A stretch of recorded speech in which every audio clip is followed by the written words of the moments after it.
So this, our next speaker is Cormier, who's the director Atlantic. She's at BIO. Yes. And she's going to talk about the activities, the bathymetric LiDAR activities, and maybe she'll take questions about multi-beam too at some point. Yes. Yeah, okay, so go ahead. So, good afternoon, everybody. I'm pleased to be here. Today, the presentation, as I mentioned this morning when we introduced each other, sorry.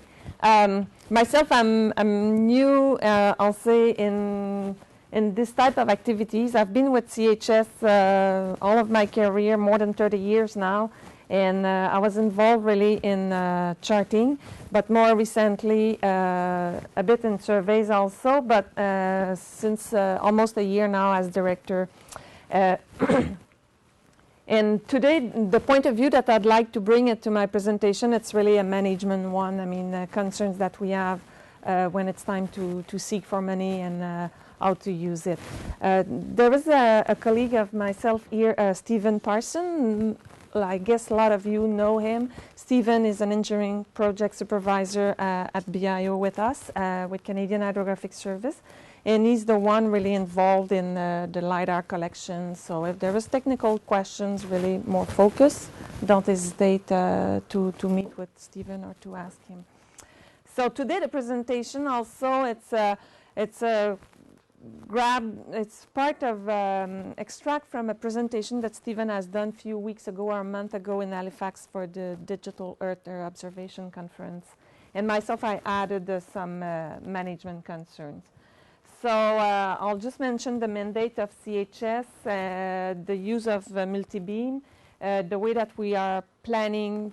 We are using now the LiDAR bathymetry, the needs for that, the comparison between them, and some mechanism that we put in place to be able to use to get access to LiDAR survey rapidly.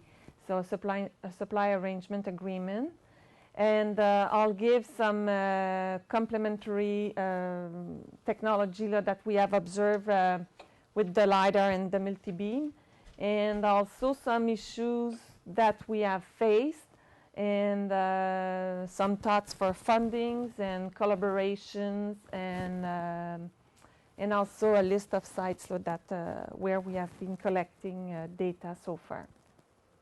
So CHS, our mandate is, it's really to produce nautical publications or nautical products, charts or also publications to assure the security of the navigable waters in Canada. So really where there is commercial shipping mainly.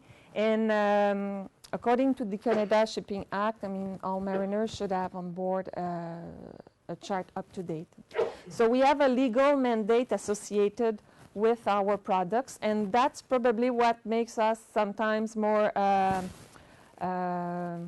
keen, if I can say, about the information that we collect, but also what we put on charts and how do we validate that. And our process of data management is significant, if I can say. So for those of you who doesn't know CHS, we are within the Department of Fisheries and Oceans.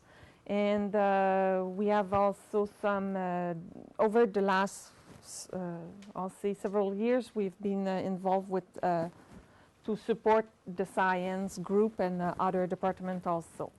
So we have, so our challenge, our mandate, it's 950 charts across the country. In the Atlantic, it's 300 charts. So we are responsible of all the 4 maritime provinces, although in some DFO or other departments, it's divided differently. Like us, we go from Chaleur Bay to PEI, Northumberland Strait, all Nova Scotia and Bay of Fundy, as well as Labrador and Newfoundland. And we're really involved in hydrographic survey and in the purpose of making charts. So over the years, we realized that our data is used, and as you can use SciED today, it's used by several different departments, I'll say, for several aspects of work. But in our case, it's really in the purpose of producing a charting document, hydrographic bathymetric charting document. Okay, so our challenges that we're facing, it's we have a long coastline.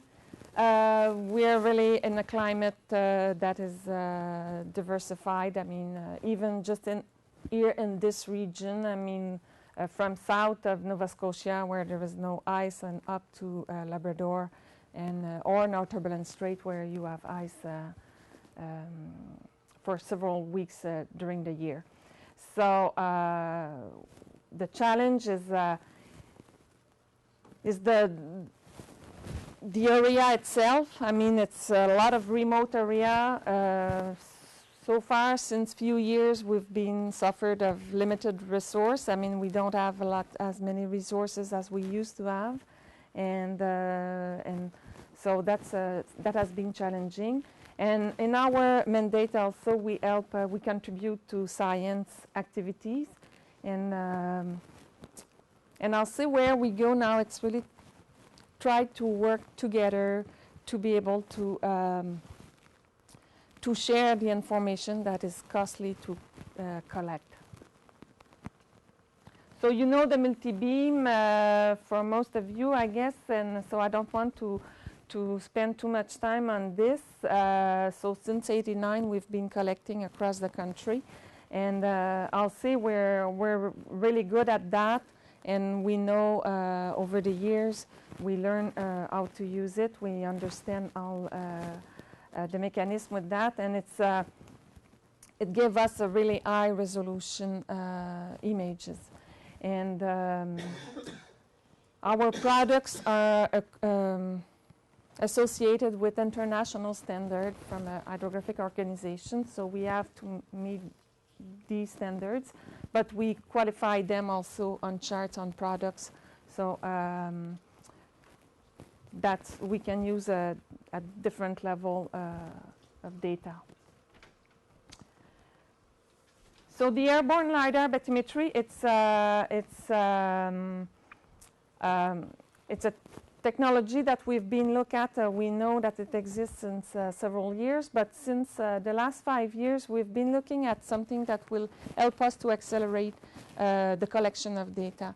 I mean, right now we have charts where we still have data from the 1800s. So it's a bit challenging knowing that people now are navigate more and more than previously, wants to go where it's remote, where people have never been before, and also the challenge I'll see with some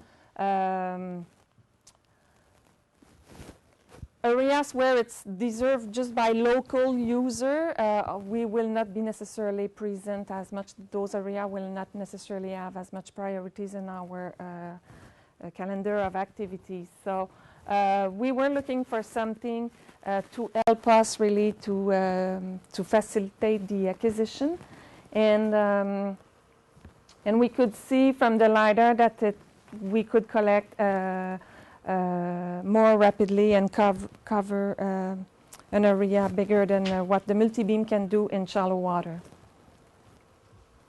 So to facilitate that, I mean, within the government of Canada, we have budget for a year only and goes from April 1st to end of March.